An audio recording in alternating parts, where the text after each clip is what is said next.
Bila rakyatku dalam keadaan kenyang, biarlah aku menjadi orang terakhir yang merasakan rasa kenyang. Tapi bila rakyatku kelaparan, biarlah aku menjadi orang pertama yang merasakan betapa perihnya rasa lapar. Dan juga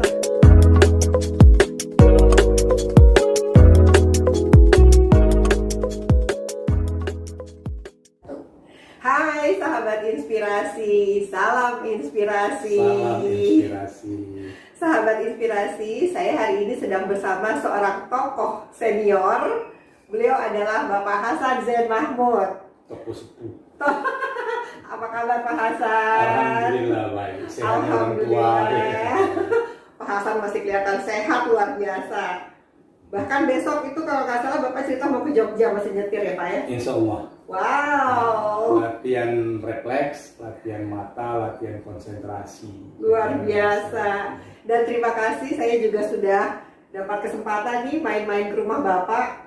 Saya ingat saya kesini itu mungkin dari pertama kali kesini udah 3 dekade yang lalu kali ya. Saya kira wartawan Tempo pasar dulu. modal. Tempo dulu.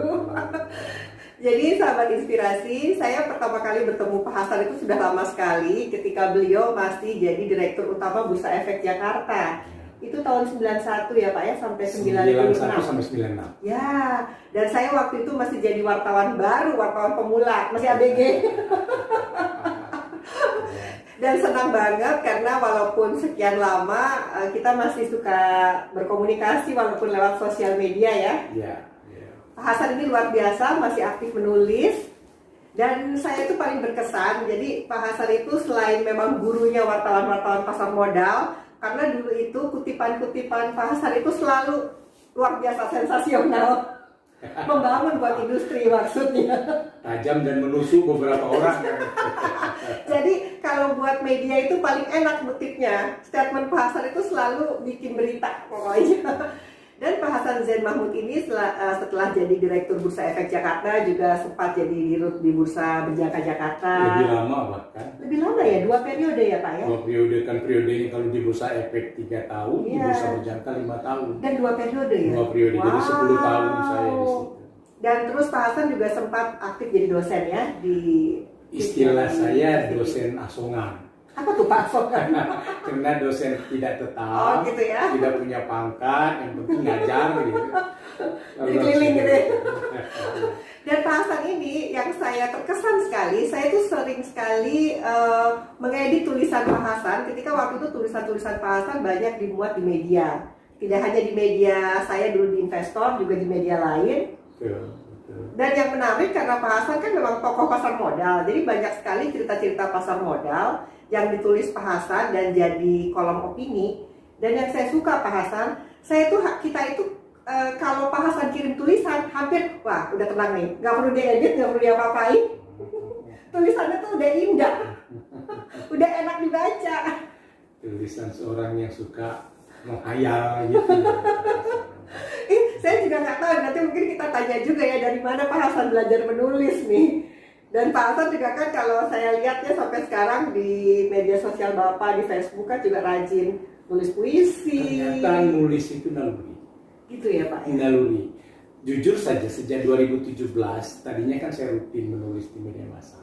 Ya. Sejak 2017, termasuk saya ke Investor, saya bilang saya berhenti dari nulis. Oh gitu? Berhenti nulis. Tapi ternyata Nggak bisa, nulis itu semacam desakan gitu, desakan yang harus betapapun keluar seperti air mesti mengalir. Ya, jadi yang jadi sasaran sekarang ya sosial media. Bahkan ya belakangan juga tulisan Pak Hasan tentang celoteh saham itu. Celoteh saham. Kadang-kadang media takut Pak nulisnya, karena tajam banget gitu. Itulah Pak Hasan ya yang selalu menulis. Tapi kenapa saya tertarik wawancara Pak Hasan hari ini? Karena ada satu yang unik nih. Bapak kan selama ini nulisnya buku-buku tentang tulisan-tulisan tentang pasar modal, keuangan, ekonomi, keuangan. Nah, tahu-tahu Bapak itu posting 2 minggu lalu kali ya, pertama kali. 17 Agustus pertama. Oh, itu pas kali. 17 Agustus ya? Ada covernya udah disiapin sama temannya mau naik cetak, dia bilang ini covernya.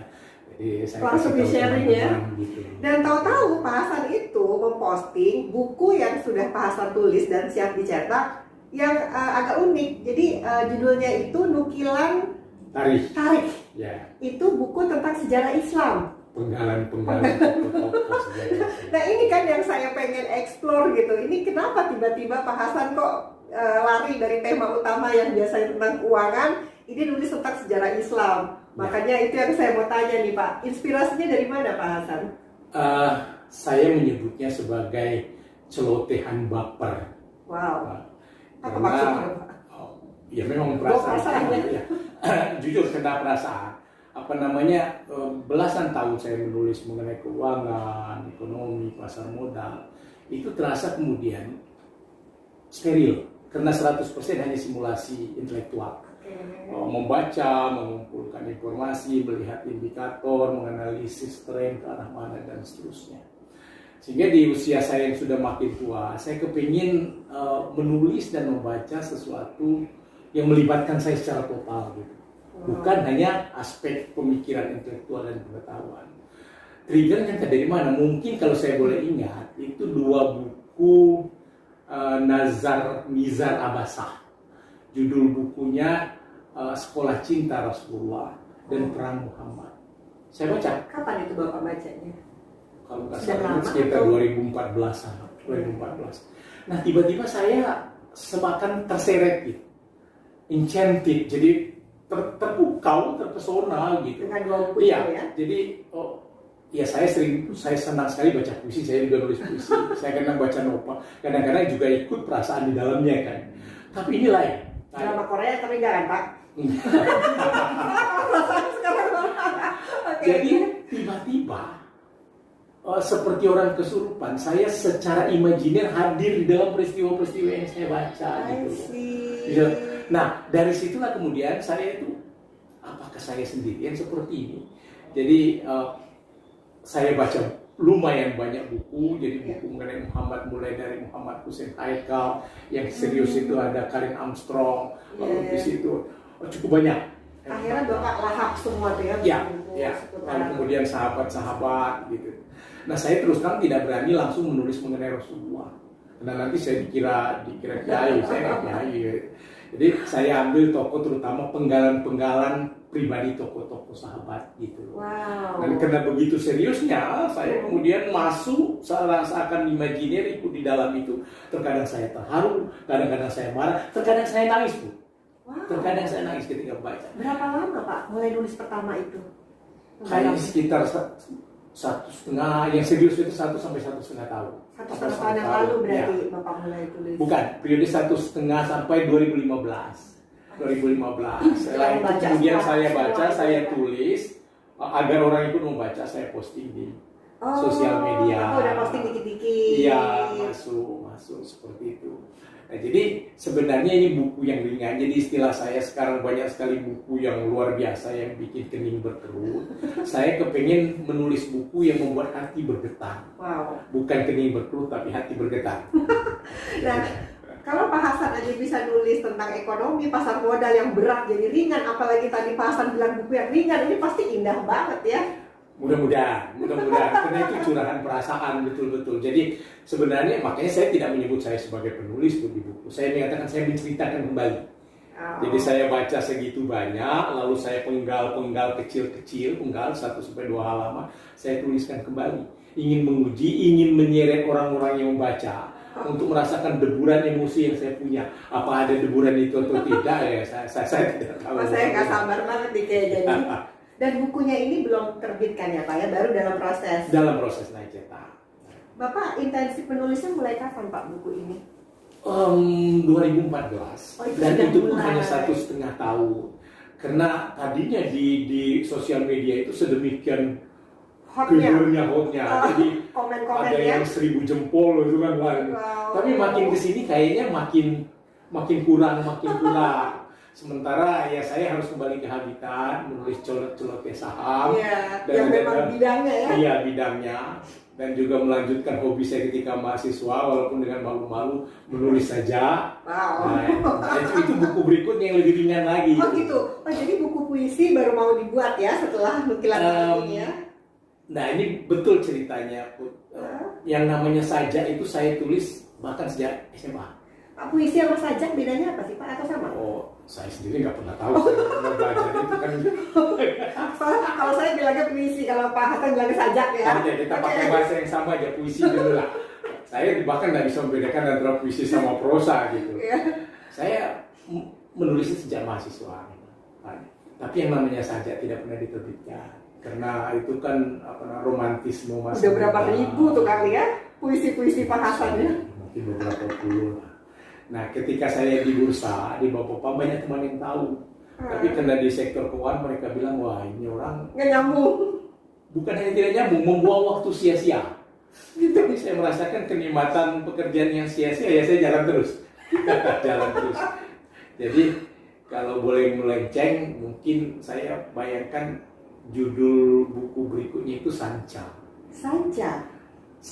Sanca, sajak, dan canda. Oh, Sanca, sajak, dan canda. Karena Wow. pekerjaan saya di media massa selain sekali-sekali posting saja, juga ada ratusan jokes kan di sana itu. Iya betul. Ya.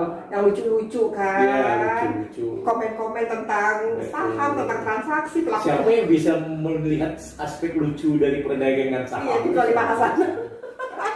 Orang serius Bapak bikin santai ya. Pak, balik lagi ke buku Nukilan Tarik, Pak. Tadi inspirasi dari buku juga kan. Ya. Tapi ada sosok yang menginspirasi juga. Yang ada saat ini ya. Bukan sosok, artinya sosok yang kemudian saya sangat kagumi.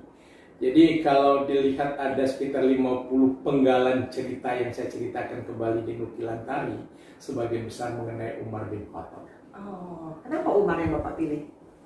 Begitu kemudian saya baca, nampaknya ini tokoh yang betul-betul strong. Begitu saya kagumi, dan kalau secara imajiner saya tiba-tiba ditempatkan di tempat beliau, Bapak pilih jadi Umar ya? saya mengatakan bahwa saya tidak mungkin sanggup. Oke. Saya tidak mungkin sanggup.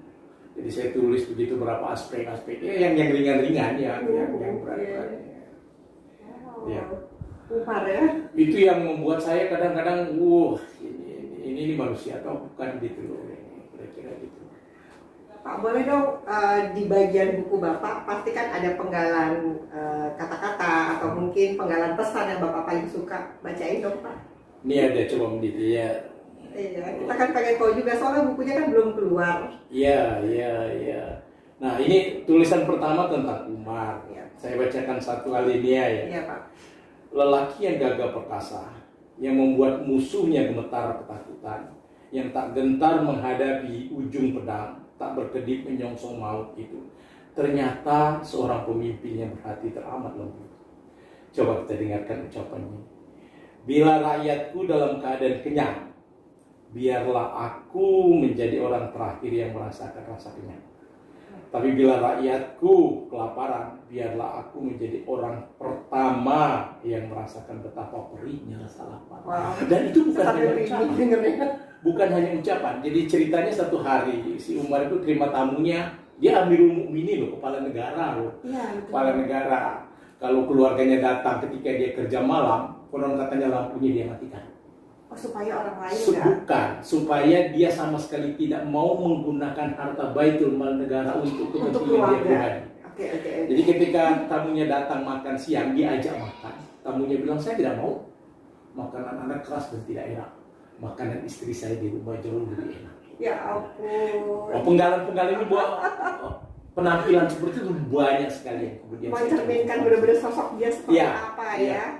Dan saya membayangkan seandainya ada pemimpin seperti itu di negara kita yang lebih karut-marut, mungkin sebagian persoalan bisa terselesaikan. Berarti buku ini juga bagus dibaca oleh pemimpin-pemimpin kita ya Pak? Amin, mudah-mudahan. Sebenarnya reminder buat diri saya sendiri aja sih. Jadi sebetulnya target market bicara pasar lagi nih. Siapa sih sebetulnya menurut Bapak yang cocok untuk baca buku Bapak ini? Boleh jadi mereka yang punya kepekaan perasaan yang gampang tergetar seperti saya barangkali. Gitu ya Pak ya? Ya, karena ini betapapun sirah Nabawiyah, tentu saja orang-orang yang non-muslim, walaupun saya sangat gembira kalau mereka mau baca, karena saya tidak menonjolkan, saya tidak berpretensi berdakwah sama sekali tidak. Yeah. Bahkan saya katakan saya tidak berpretensi ilmiah, Saya tidak punya kapabilitas untuk mengecek kutipan Ayat-ayat Al-Quran, misalnya ya. kutipan hadis apa sahih atau tidak, itu bukan urusan saya. Saya cuma mengatakan saya baca ini sumbernya di sini, deburan perasaan saya begini. Ayolah kita rasakan sama-sama. Iya. Mudah-mudahan. Wow. Dan ini kan sejarah ya. Ini sebetulnya cerita tokoh ya. Betul. Yang sebetulnya bisa dinikmati. Setiap penggalan itu menuntut pada satu tokoh. Aduh Pak Hasan, ini saya udah gak sabar banget nih baca bukunya. Kapan sih Pak bukunya mau diterbitkan? Iya, saya kan enggak pernah jadi penerbit datang mau menerbitkan, saya serahkan 100% sama dia lah gitu, kira-kira.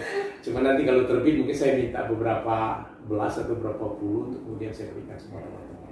Jadi ini terbitnya di Jakarta atau Di Jakarta. Di Jakarta. Wow, saya udah gak sabar nih kayaknya. Saya udah gak sabar dan saya juga siap nih bantuin untuk ketemu teman-teman kita ya, pasar modal, membacakan buku Bapak kayaknya seru.